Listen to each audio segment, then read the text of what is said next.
On Thanksgiving, my parents looked me straight in the eye, blocked the front entrance, and said, "You're not invited, go home."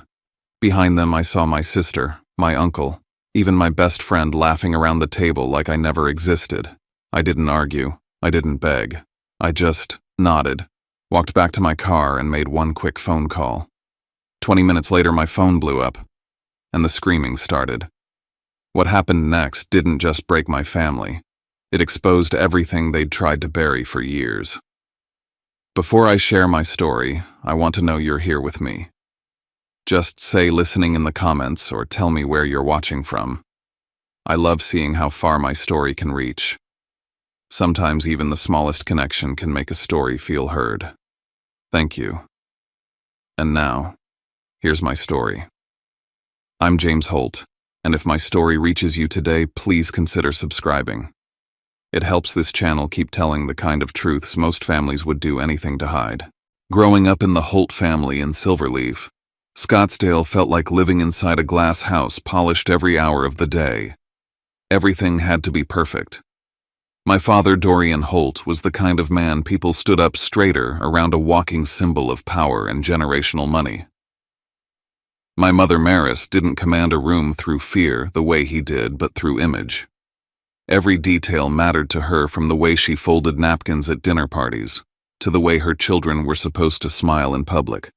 And then there was my sister, Averly Harvard, polished Wharton-refined Holt Capital's future CEO before she even signed her first employment contract. And then there was me, James Holt, the one who liked storytelling more than spreadsheets, branding more than balance sheets, the one who never fit the family mold and never pretended I could. 8 months before this Thanksgiving night, I walked out of Holt Capital after a humiliating blowout argument with my father in front of senior partners. I'd spent years trying to prove my worth as director of client strategy, but it didn't matter. To him, marketing was a hobby, not a real industry, and I was the son who'd strayed too far from the family legacy. I left that day with nothing but dignity and a few boxes of my own things, and within a week I threw myself into building something that was fully mine. Holt Creative Agency, a small marketing firm in Tempe. My family saw it as betrayal. I saw it as breathing for the first time. Still, somewhere deep down, I kept a tiny sliver of hope that we could heal. Thanksgiving felt like the right moment to try, so I dressed the way my mother always approved: navy sweater, crisp shirt, and baked a chocolate bourbon pie the way my father liked it, even though he would never call it his favorite unless Averly made it. I picked out a bottle of wine from a client's vineyard, rehearsing possible conversations on the drive. Maybe tonight would be the start of something different. But that hope lasted only until I stepped onto the porch of the Silverleaf estate. I stood there holding my pie and the bottle of wine, heart pounding harder than it should have. My father opened the door, my mother just behind him, both blocking the entrance like I was a stranger selling something they didn't want. Their expressions were colder than the November air. My father didn't hesitate. "You're not invited. Go home." My mother followed with, "This isn't a night for you, James." For a moment I stood frozen. Then, through the narrow space between them, I saw the dining room, the warm lights, the perfectly set table, and Lysander Price, my best friend for a decade, sitting in my seat, laughing with my sister and my Uncle Rowan like he had always belonged there more than I ever did. None of them saw me. None of them knew how badly it cut. I didn't argue. I didn't beg. I didn't ask why. I simply nodded, turned around, walked down those stone steps, and placed my pie carefully on the passenger seat, as if it still mattered. When I started the car, I didn't drive away immediately. Instead, I made one decision, the one thing they never expected from me. I dialed a single number. Kieran Vance, a friend from college who now worked at the SEC. As soon as the call connected, everything began to change. I drove away from Silverleaf without a destination, letting instinct take the wheel until I ended up at Tempe Town Lake. I parked facing the water, watching the city lights ripple across the surface as I tried to steady my breathing. The humiliation at the front door still burned, but underneath it was something else. Something older. Old wounds, old questions, old truths I had ignored for far too long. Sitting in that quiet, I let my mind drift back to the months before I left Holt Capital. I remembered the long nights in the office as director of client strategy doing twice the work for half the credit. I remembered desperately wanting my father to see that my approach to business through branding storytelling connection had value. He never did. To him, numbers ruled all. And the only person who ever made me feel like I wasn't delusional for trying was Lysander, my best friend, my confidant, my supposed ally. Then came the night everything shifted. I was preparing a pitch deck for a massive client cross-checking data in the internal system long after most of the building had gone dark. That was when I found an offshore transaction buried in a folder I shouldn't have had access to its designation marked restricted. At first I thought it was a mistake. I asked my father about it the next morning and he dismissed me with a single sentence. "You don't understand. This is grown-up business." But the next morning my access privileges had been revoked entirely. Overnight, the system logged me out of nearly every financial file. Someone wanted me blind, and the only person who suddenly wouldn't meet my eyes was Lysander, who told me quietly, "Let it go, man. It's not your lane." I didn't let it go. Instead, I confronted my father, and the shouting match that followed ended my time at Holt Capital. For months afterward, I tried to hold on to my affection for my family, believing they would see my worth someday. I poured myself into Holt Creative Agency, pushing through the early struggle until clients started knocking. I was proud of myself, even if my family pretended not to notice. But sitting in my car that night at Tempe Town Lake, I realized something I had conveniently forgotten. On the night I found those offshore transactions, I panicked. I didn't know what I was looking at, but something in me knew it wasn't right.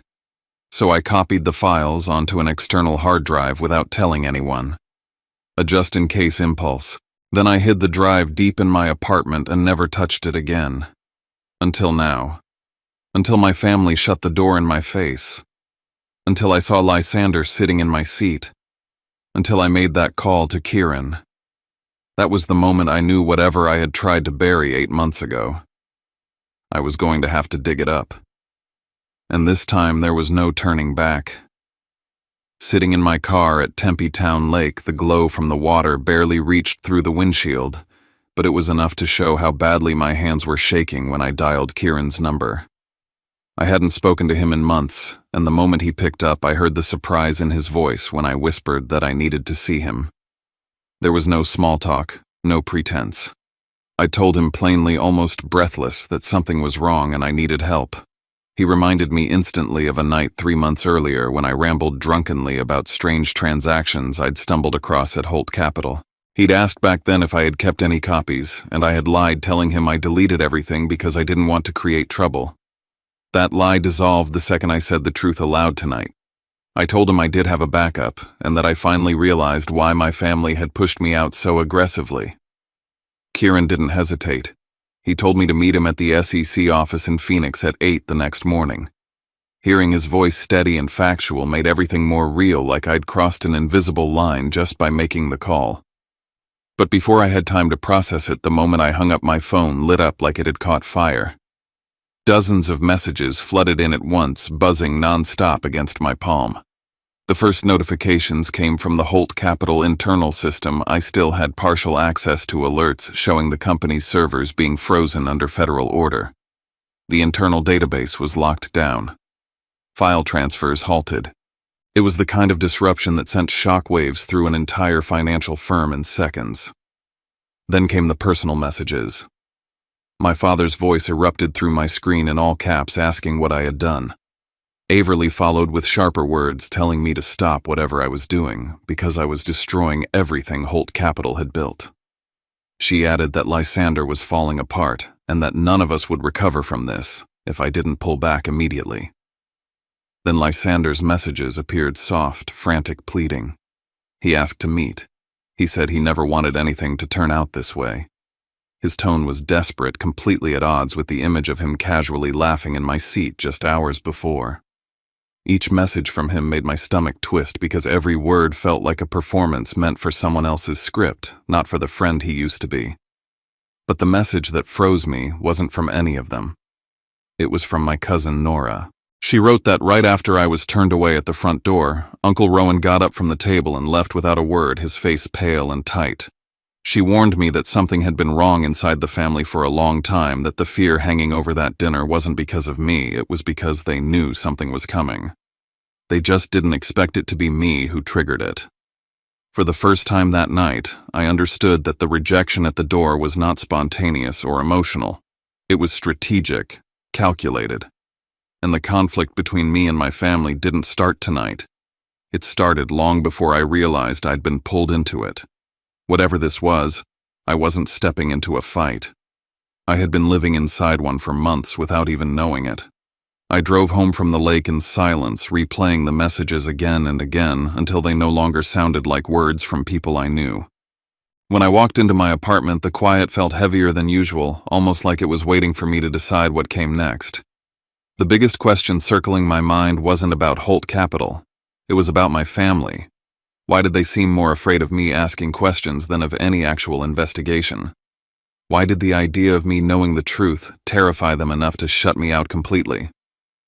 I went straight to the hidden compartment in my bookshelf and pulled out the external drive I'd shoved there 8 months ago. Back then, I didn't understand what I had found, only that it felt wrong and that I might need it someday. Tonight was that day. I plugged it into my laptop, and as the files opened, a strange calm settled over me. I knew that by reading what was inside, I was choosing a path I couldn't undo. Once I saw it, I wouldn't be able to unsee it. The first documents were spreadsheets showing offshore transactions tied to major clients Holt Capital managed. At first glance, they looked normal, structured, tidy. But the deeper I looked, the more the numbers unraveled. Funds moved through multiple shell entities with no clear purpose. Large withdrawals were disguised as adjustments. Entire sections of transactions were marked for restricted viewing, yet somehow my account had logged them. Then I found the internal emails that should have been deleted from the company servers. Discussions about shifting performance reports, elevating returns on paper, and fabricating explanations for clients who questioned sudden changes. Then I found something with my name on it.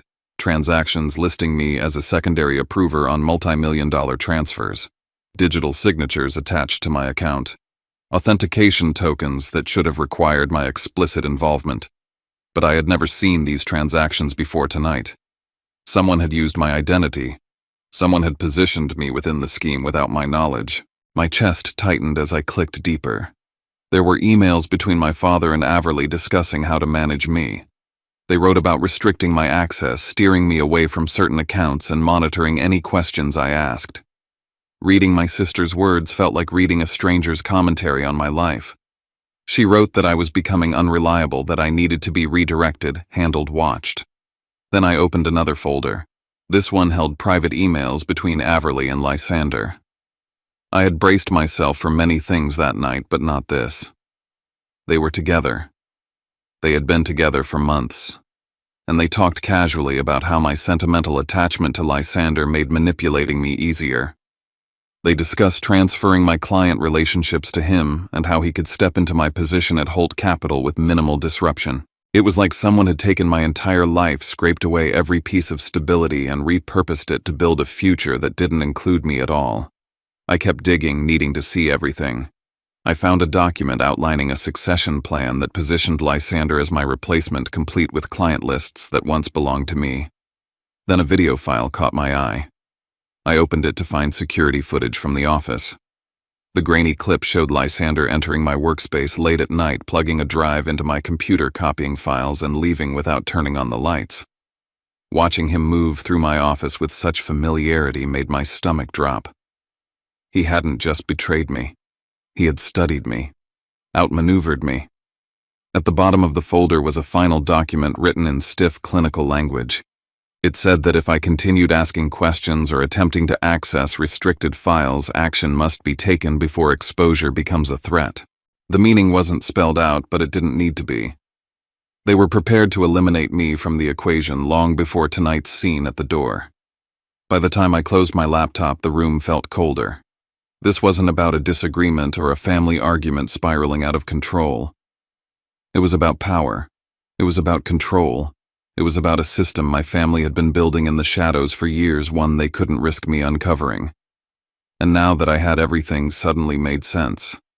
The rejection, the distance, the surveillance, the sudden shift in how everyone treated me. I realized something else too. Tonight wasn't the beginning of my downfall, it was the beginning of theirs.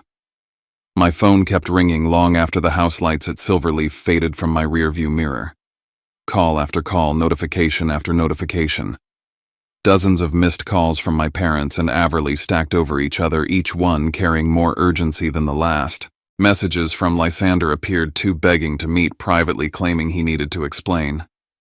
I ignored every one of them. I couldn't talk to any of them until I understood the scope of what I'd uncovered. I turned back to the files on my laptop and opened the folder labeled Trust Fund 2019-2023. I had never imagined this was something I needed to investigate.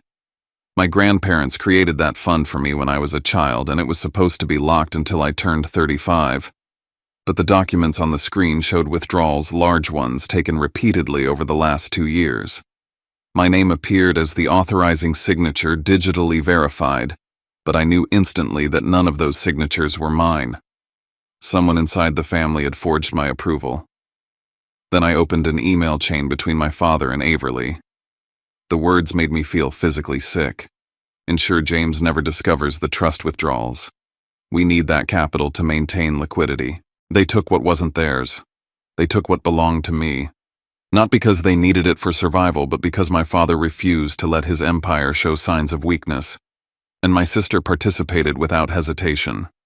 The betrayal felt deeper than anything I'd seen in the financial documents. They hadn't just deceived clients. They had stolen from their own blood. I stepped out onto my balcony, the desert air cool against my face, as I tried to process what this meant. If I cooperated with the SEC, my entire family would face consequences they wouldn't recover from. If I stayed silent, I would become complicit, another Holt defending a collapsing house of lies. Neither option felt like a victory. But only one of them allowed me to keep my integrity intact. My phone vibrated again. This time it was my cousin Nora. Her voice was hushed, tense. She told me the family had been discussing ways to phase me out for months, even before I left Holt Capital. She said there had been arguments about how much I knew, and the plan had always been to keep me out of anything important so I couldn't cause trouble. Rowan, she said, was the only one who opposed it. But he'd been silenced by pressure from my father and Averly. Then Nora told me something that twisted the knife deeper. Averly had been planning for months to position Lysander as my permanent replacement, not just in the company, in the family hierarchy. They saw him as the strategic choice, someone loyal, controllable, compatible with the Holt image. I wasn't part of that plan. I wasn't supposed to be part of it. The more Nora spoke, the clearer it became. Tonight wasn't emotional. It wasn't impulsive. It was orchestrated. A clean removal. They needed me completely out of the way before someone else asked the same questions I had. Before we hung up, Nora delivered one last warning. She said someone in the family was going to reach out to me tomorrow morning with a proposition, something designed to tie me legally to the fraudulent accounts so that I couldn't testify without incriminating myself. She told me not to trust anyone. Minutes after I ended the call with her, an anonymous email hit my inbox. Do not trust anyone in the family. Tomorrow they will try to trap you into shared liability. There was no signature, no traceable address. But whoever sent it knew too much to be guessing. Someone somewhere was trying to keep me alive financially, legally, maybe even physically. I turned back to the files and scrolled through the last document in the trust folder. My heart stopped when I saw it. One of the fraudulent transactions tied directly to a client account I had managed before resigning. Anyone looking at the surface level would assume I approved it. My identity had been carefully positioned as the ideal scapegoat. In that moment, everything clicked. My family didn't want me back. They wanted me silent. My absence protected them. My voice destroyed them. And now that I had spoken, they were desperate. It was a little past 10 when the doorbell rang. The sound cut through my apartment like a knife. I walked to the door, slowly looked through the peephole, and felt my breath catch. My entire family stood in the hallway, my father, my mother, Averly, Lysander, and Rowan. Their faces were drained of color, stripped of their usual composure. The Holt arrogance was gone, replaced with something rawer. Fear. Panic. I opened the door because running wasn't an option anymore. My father pushed his way inside without waiting for permission, demanding to know what I'd done. His voice echoed off the walls, sharp enough to slice through the tension in the room. My mother followed, trying and failing to maintain her calm. Her hands trembled as she smoothed her hair back, a nervous tic she only displayed in moments of absolute crisis. They didn't come to apologize. They didn't come because they missed me.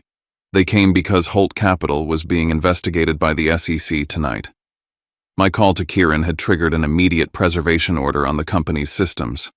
Documents were frozen, emails were locked, servers were seized. Years of hidden misconduct were suddenly exposed to federal scrutiny. Everly rounded on me, first accusing me of selfishness and betrayal. She said the family had built everything with sacrifice and I had torn it down in one evening. Lysander stood beside her like a shadow, his eyes fixed on the floor, unable to look at me. My father cut through the noise with a single offer. If I retracted everything, if I contacted the SEC and said this was all a misunderstanding, they would handle the trust fund problem and let it go. It was the closest he had ever come to admitting wrongdoing. He didn't even try to deny they took my money. He simply framed it as leverage. I turned to Lysander because a part of me still needed an answer. I asked him why he had done it, why he had betrayed me so completely. He broke then, crying in a way that felt rehearsed, softened by guilt, but shaped by the need to appear sympathetic. He said he loved Everly. He said the family pressured him. He said he didn't know how to stop once he agreed to help. His words didn't bring relief. They brought clarity. He had chosen them every step of the way.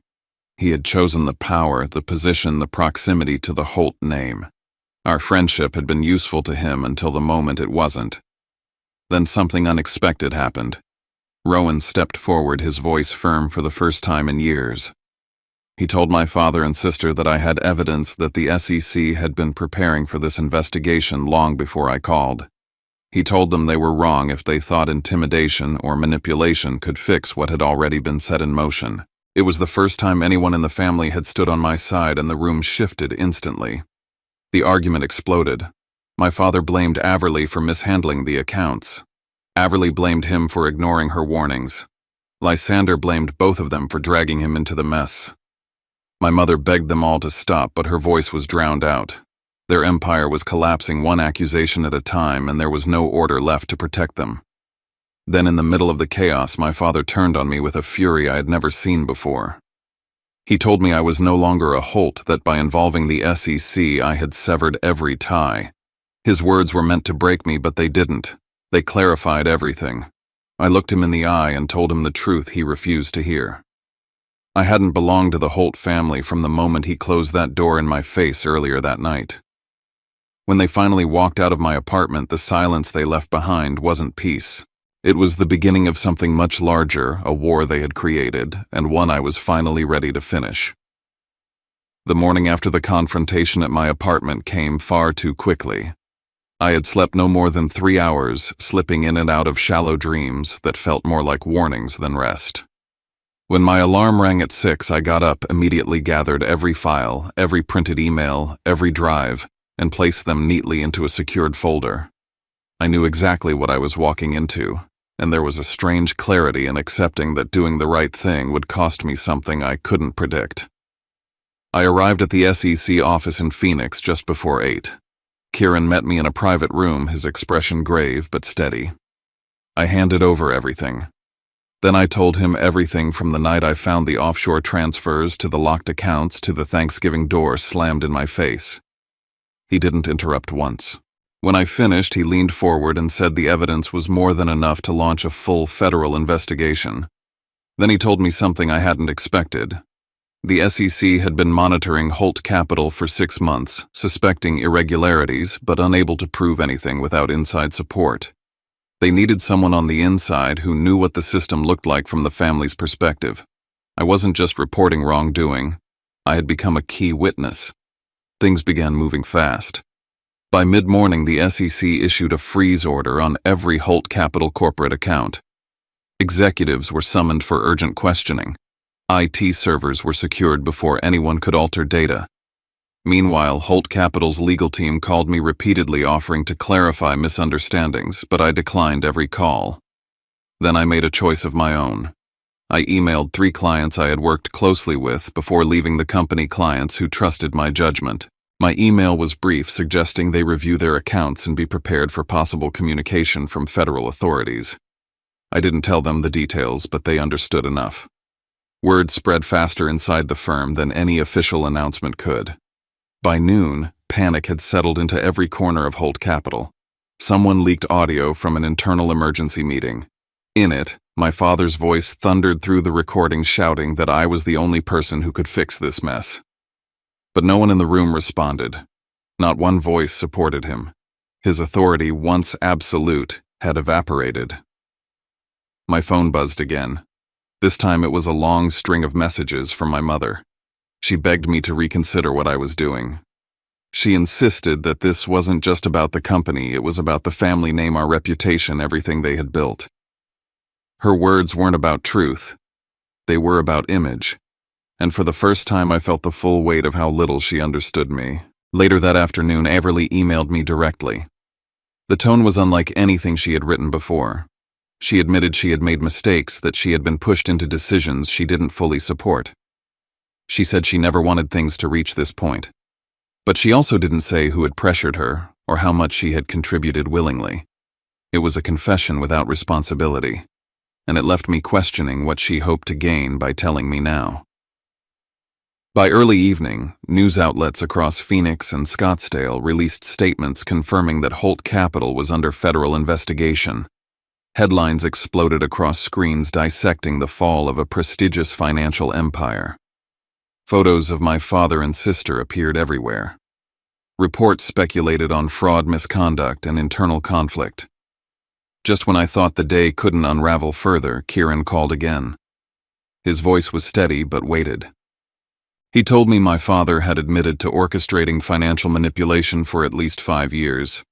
But instead of owning the entirety of it, he claimed I had played a role. He was trying to fold me into the narrative as part of his defense. That moment clarified everything. My father's last move wasn't an act of desperation, it was an attack. And if I didn't push forward to the end, he would bury me along with the truth. There was no turning back now. The next morning, I made my final decision. I submitted additional testimony to the SEC, accompanied by full digital evidence confirming that I had never signed the transactions attached to my name. I included screen recordings, timestamp logs, and authentication discrepancies proving the signatures had been forged. This was the last step to protect myself before the legal storm reached its peak. When the first federal hearing took place, I stood before the panel and walked them through each detail: how I discovered the anomalies, how my access was revoked, how my name was used without consent. Lysander testified after me, but his statements faltered under the weight of the documents I had already provided. His answers contradicted the emails he'd written. His demeanor cracked under scrutiny.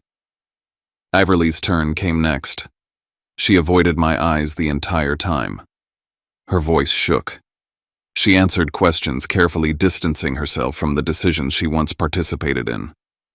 My father sat rigid beside her, arms crossed, his jaw clenched. He tried to maintain his image as the unshakable patriarch, but even from across the room I could see the tremor in his hands. The investigations progressed quickly. The first findings showed that the unauthorized withdrawals from my trust fund originated from internal credentials only my father and Averly possessed. The evidence undercut their attempts to implicate me. They shifted from offense to defense in an instant. Weeks later, federal investigators uncovered 2 additional board members involved in the long-running fraud. Suddenly, Holt Capital's corruption was no longer a family scandal, it was a systemic collapse involving senior leadership. I realized my father had not been operating alone. The rot ran far deeper than I had imagined. The family began to unravel. My father was placed under house arrest as a precaution against flight risk. Averly resigned, packed her things, and quietly left Arizona for treatment someplace out of state. My mother retreated to Sedona, shielding herself from the public eye, unable to cope with the shattering of the Holt image. Meanwhile, my life moved forward in ways I hadn't expected. Holt Creative Agency flourished. Clients appreciated my transparency and integrity after the scandal, and business grew faster than I could have imagined.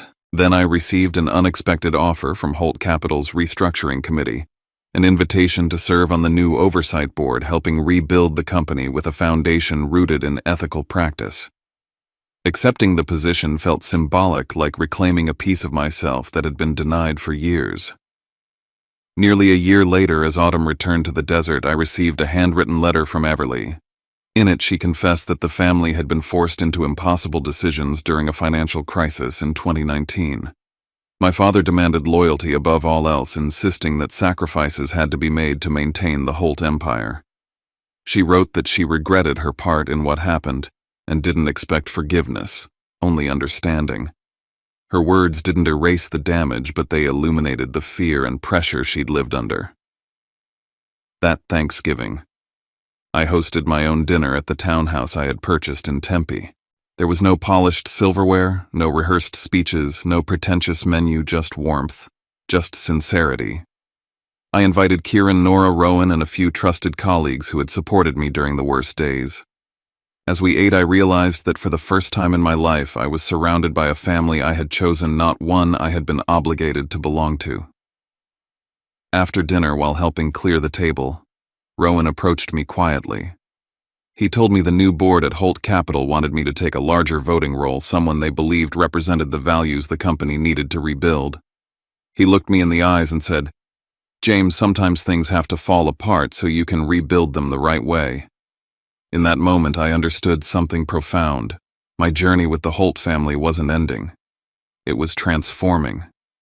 And for the first time, I was the one defining what came next. What struck me most in the months that followed wasn't the fall of Holt Capital, or the headlines, or the courtroom tension. It was the quiet moments. The mornings when I woke without dread. The nights when I didn't second-guess every breath. The realization that peace doesn't come when everything is finally fixed. It comes when you finally decide to stop carrying what was never yours to hold. For years I thought loyalty meant endurance, that family meant obligation, that love required silence.